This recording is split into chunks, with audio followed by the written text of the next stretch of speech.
Dia 23 de janeiro, São João Esmoler, 619. O santo, cuja festa a igreja hoje celebra, nasceu em Amatum, cidade da ilha de Chipre. Os pais eram ricos e de família muito considerada. Entrando em anos, surgiu em João o desejo de dedicar-se ao estado clerical. Como os pais não concordassem com esta ideia, para não os contrariar, casou-se com uma donzela virtuosa. A morte arrebatou-lhe pouco depois, e João pôde realizar o plano. Havia muito tempo acariciado. Alguns anos depois, morreu o patriarca de Alexandria, e a vontade do povo e do imperador elevou a João à dignidade de seu sucessor. O novo patriarca preenchia perfeitamente todos os requisitos que São Paulo exige de um bispo da Igreja Católica. A escolha não podia ser melhor. João não era possuidor de uma ou outra virtude. Era perfeito. Chegando a Alexandria, preparou-se para a sagração, fazendo o retiro espiritual e planejando uma grande obra de caridade. Mandou que se fizesse sindicância de 7.500 pobres existentes na cidade. As quartas e sextas-feiras eram dias que pertenciam aos pobres e necessitados, por eles chamados seus senhores. Conservava a casa então aberta para todos que o quisessem procurar.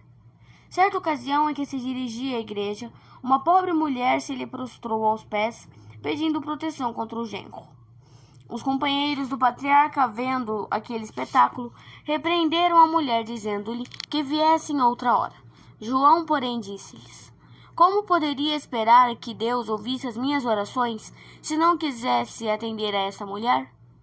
Um pobre infeliz a quem o patriarca tinha dado uma boa esmola, externou-lhe a gratidão em expressões extremamente exageradas.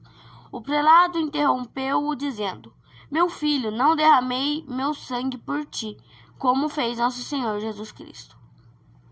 Um negociante tinha perdido grande parte da fortuna num naufrágio e recorreu à caridade do santo. Mais 2 vezes teve o mesmo infortúnio, com a confiança com que se dirigia João. Com a mesma liberalidade, este o auxiliou. A caridade do santo patriarca não se limitava à sua diocese de Alexandria. Grande número de famílias cristãs que o furor dos persas tinha expulsado encontraram carinhosa recepção no Egito. Sabendo que os infiéis se tinham apoderado de Jerusalém, mandou para lá muito mantimento e dinheiro para socorrer os cristãos da reconstrução das igrejas demolidas. Cristãos que tinham caído em poder dos persas tiveram em João seu libertador. Se sua caridade exigia grandes dispêndios, a divina providência incumbia-se de abrir sempre novas fontes de recursos quando a providência humana parecia ter chegado ao termo. O amor ao próximo correspondia em João a um grande rigor contra sua própria pessoa. A mesa, a roupa, os móveis, enfim, tudo que era de seu uso pessoal trazia o caráter da pobreza. Disto não fazia exceção o próprio cobertor da cama, que um amigo do bispo fez desaparecer em troca de um novo. Para mostrar-se grato à generosidade, João usou na primeira noite. O dia seguinte, porém, já estava vendido em proveito de outros, que necessitavam de coisa mais necessária.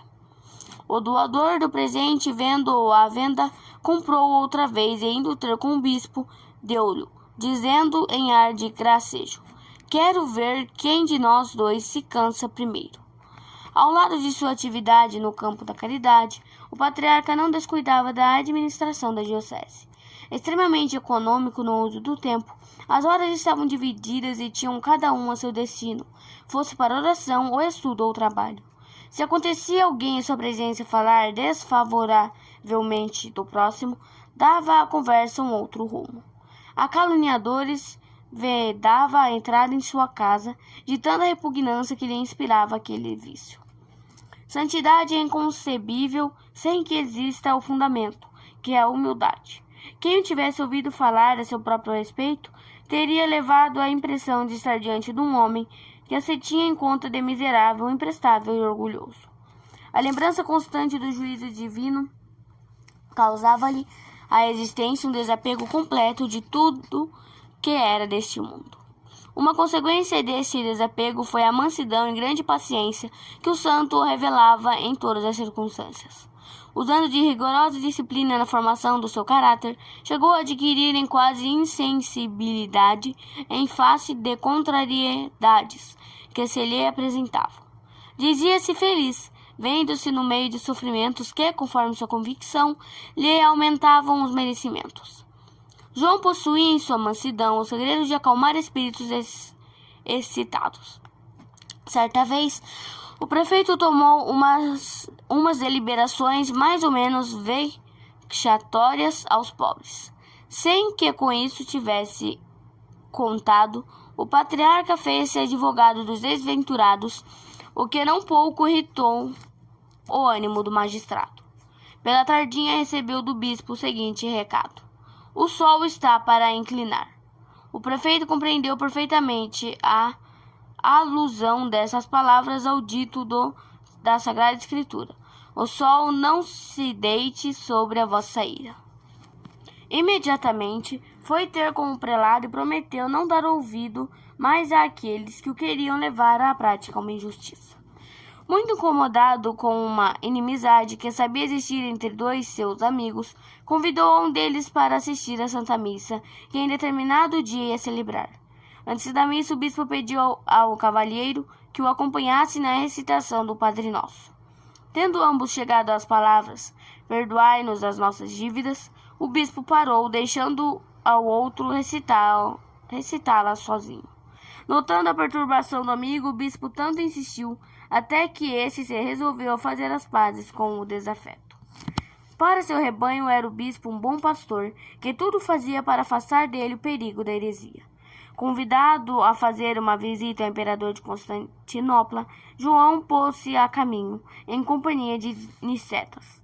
Quando chegaram a Rhodes, o patriarca teve um aviso de Deus sobre a iminência de sua morte.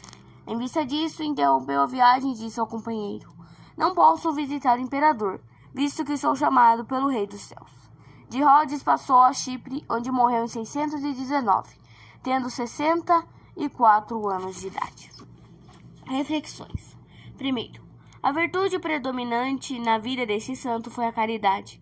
Foi a força motriz de todas as obras de misericórdia, de que vemos na vida de São João Esmoler tão rica. A verdadeira caridade não se inspira na vaidade, no sentimentalismo ou na simpatia pessoal.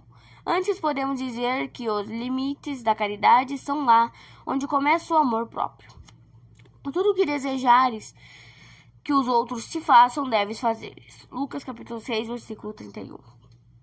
Guiado por este princípio evangélico, São João administrava a caridade a todos os homens, sem distinção de pessoa. Com mansidão e amabilidade tratava a todos, justos e pecadores, conseguindo desta maneira a conversão de uns e a santificação de outros. Pais e educadores devem convencer-se de uma coisa: não é com aspereza, rigor excessivo e zelo imoderado que se colhem bons resultados. Antes pela mansidão, pela paciência, pela caridade e tratabilidade. Tanto o coração da criança como do adulto aspira ao amor. Com caridade tudo se alcança. Para ganhar os corações para Cristo, é preciso que procuremos ser tudo para nós. Quem quer ter uma ideia da verdadeira caridade, lê as seguintes palavras de São Paulo sobre esse assunto. A caridade, diz ele, é paciente e bondosa, não é invejosa, não age com imoderação, não é presunçosa e não tem ambição, não procura seu proveito, não é irascível. A caridade não malícia, não folga com a iniquidade e alegra-se, não folga com a iniquidade e alegra-se com a verdade. Tudo tolera, tudo crê, tudo espera, tudo sofre. Coríntios capítulo 13, 4, 7. O bem que fazemos ao próximo deve ser feito por motivos sobrenaturais. Muitos dão esmolas e socorrem ao próximo por inclinação e bondades naturais. Mera filantropia não tem valor perante Deus. Jesus Cristo ensina-nos a verdadeira caridade, querendo que no pobre, no doente, no necessitado vejamos sua pessoa. Tudo o que de bem fazemos ao próximo por amor de Jesus Cristo é por este aceito como se a ele próprio tivéssemos feito. No dia do juízo, ele dirá aos eleitos: Vinde, benditos de meu Pai, e possuí o reino que vos foi preparado desde o princípio do mundo. Porque tive fome e me deste de comer, tive sede e me deste de beber. Era estrangeiro e me recebestes, estava nu e me vestistes, doente e me visitastes, no cárcere e me socorrestes. Os justos responder-lhe-ão: Senhor, quando foi que tiveste fome e vos demos de comer? E o rei dir-lhes-á: Em verdade vos digo, todas as vezes que fizestes isso ao menor dos meus irmãos, foi a mim que o fizestes. Deus não olha para o que se dá, mas para a intenção com que a esmola é dada. A caridade meramente humana opera por motivos meramente humanos, quando a caridade cristã não tem em mira outra coisa senão a glória e a honra de Deus.